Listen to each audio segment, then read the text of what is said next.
So I'm going to go over how to do a magic ring, which is used a lot in Amigurumi in like most of these circular shapes that you're going to do.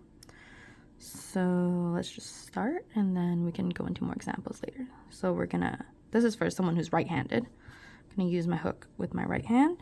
So I'm going to grab the tail with my left hand with these two fingers. And then I really just use the pointing finger and the middle finger, and I'm going to make an X.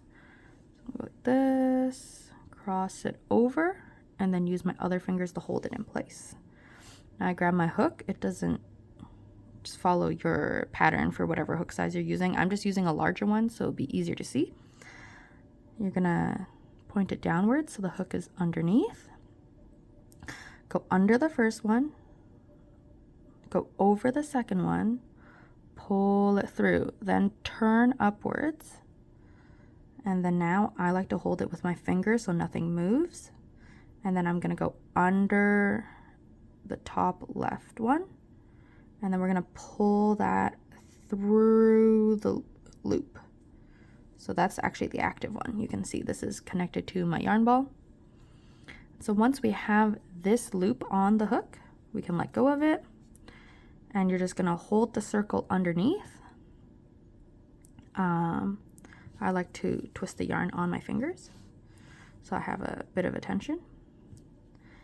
And then once I have that, I'm going to hold the loop with my thumb. That really keeps it so my working space in the loop is not that big. And all I'm going to do, once this is tight, is take the hook, go into the hole, grab the yarn, pull it up, 2 loops on the hook, pull it through. So that's 1.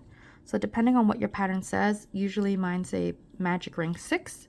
So you need to do this 6 times and put 6 single crochets onto the ring.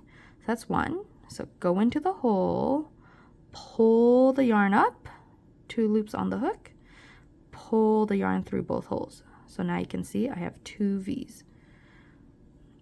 And then we're going to just do that again. So go into the hole, pull the yarn up, pull the yarn through both.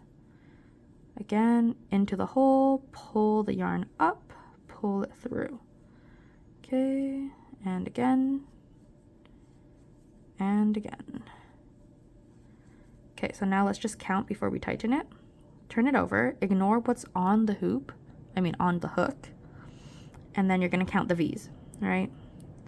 So I have 3 blue ones, 1, 2, 3, and then I have 3 purple ones, 4, 5, 6. So that's perfect. That's 6 single crochets around the ring.